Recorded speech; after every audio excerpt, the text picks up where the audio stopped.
Aristote là-dessus dit de fort belles choses. Il dit...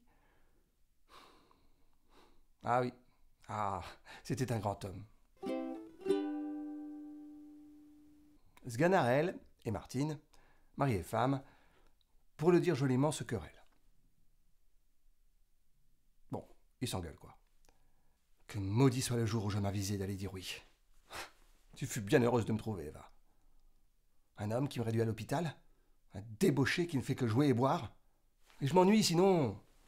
Ivrogne. Ma femme, vous savez que je n'ai pas l'âme endurante, et que j'ai le bras assez bon, hein? Sac à vin. Ah, vous en voulez donc. Il donne des coups de bâton à sa femme, et puis il lui propose de faire la paix. Allez, quoi, non. Tu m'as trop maltraité. Oh là là. Mais ce sont des petites choses nécessaires dans l'amitié. Les 5 ou 6 coups de bâton entre gens qui s'aiment ne font que ragaillardir l'affection. Bon, je m'en vais au bois, et je te promets aujourd'hui plus d'un 100 de fagots. Entrent en scène Valère et Lucas, deux domestiques qui sont à la recherche d'un médecin pour la fille de leur maître, qui depuis qu'il a décidé de la marier à un autre que celui qu'elle aime, est devenue muette. Normal. Martine, qui veut se venger de son pendard de mari, saisit l'occasion. Vous ne pouviez pas mieux tomber. Il y a là-bas un homme, le plus merveilleux des hommes pour les maladies désespérées. Il s'amuse à couper du bois. Un médecin qui coupe du bois? Un médecin hors pair. Mais il ne vous l'avouera pas. Sauf si vous lui donnez des coups de bâton. Là, il vous le confessera. Ok. Merci du conseil. Je vous en prie. Et c'est parti. Monsieur, il ne faut pas trouver étrange que nous venions à vous. Les habits gens sont toujours recherchés. Pour sûr que je suis le premier homme du monde pour couper des fagots. Monsieur, ce n'est pas cela dont il est question. Je les vends 110 sols le 100. Arrêtez. On sait que vous êtes médecin. Hein? Je suis pas médecin? Vous n'êtes pas médecin? Ah non? Sûr? Ben non, vous dis-je. Puisque vous le voulez, il faut s'y résoudre. Ils prennent un bâton et le frappent. Eh oh, vous êtes... Ça va pas, non? Mais pourquoi nous obliger à cette violence? Pourquoi diable vous voulez que je sois médecin? Quoi, vous vous défendez d'être médecin? Je vous dis que je ne le suis pas. Il recommence de le battre. Ok, c'est bon. Ça va, je suis médecin. Nous sommes ravis de vous voir raisonnable. Il s'agit d'aller voir une fille qui a perdu la parole. Ils arrivent chez Géronte. Monsieur, nous vous avons amené le plus grand médecin du monde. Formidable, soyez le bienvenu. Voilà ma fille, Lucinde. Elle est devenue muette. On n'en connaît pas la raison, mais c'est un accident qui a fait reculer son mariage. Et pourquoi donc? L'homme qu'elle doit épouser veut attendre sa guérison pour conclure les choses.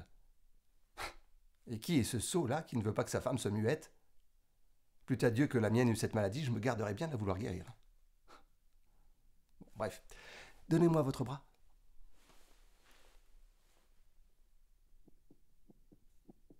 Oui.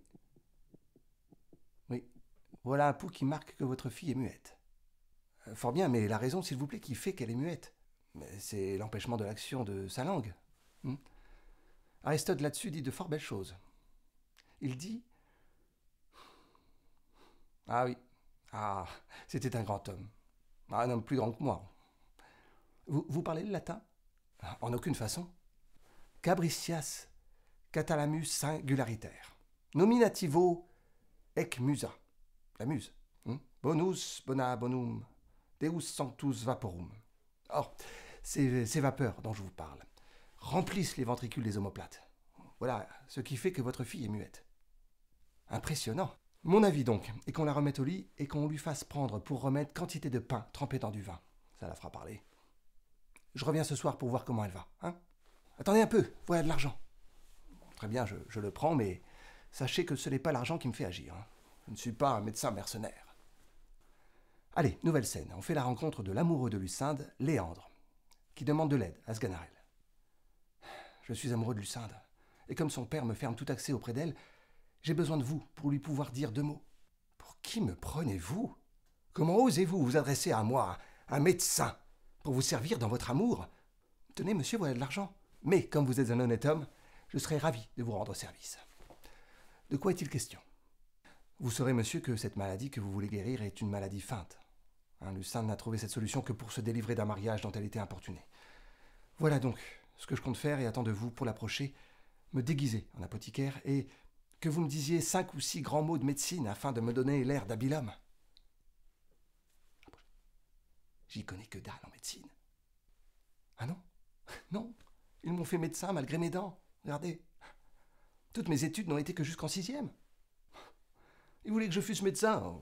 Ok, je me suis résolu de l'être.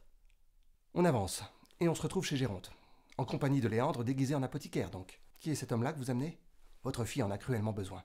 Monsieur l'apothicaire, marchez un peu avec elle et tâtez son pouls pour voir. Après un instant, on entend Lucinde parler.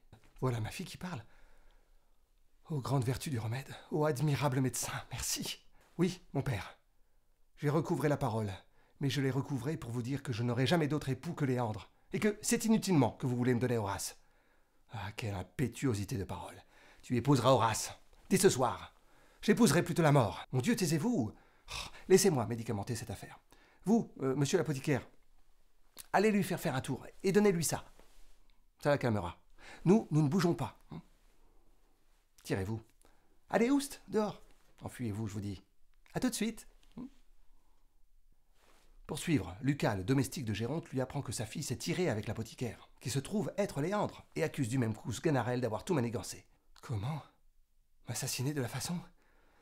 Allons, un commissaire, et qu'on empêche qu'il ne sorte. Ah, traître, je vous ferai punir par la justice. Martine fait son retour et apprend que son mari va être pendu, lequel tente de négocier des coups de bâton à la place de la pendaison. En vain. Heureusement, surprise, Léandre et Lucinde rentrent au bercail. Monsieur, je ne prétends point, vous voulez votre fille, et ce n'est que de votre main que je veux le recevoir. D'ailleurs, je viens d'apprendre que mon oncle est mort et que j'hérite de tous ses biens. Monsieur, votre vertu m'est tout à fait considérable, et je vous donne ma fille, avec la plus grande joie du monde. Sganarelle l'a échappé belle, et Martine de conclure, puisque tu ne seras point pendu, rends-moi grâce d'être médecin, car c'est moi qui t'ai procuré cet honneur. C'est vrai, je te le dois, et car je suis bon, je te pardonne ces coups de bâton. Mais prépare-toi désormais à vivre dans un grand respect avec un homme de ma conséquence. Et songe que la colère d'un médecin est plus à craindre qu'on ne peut croire.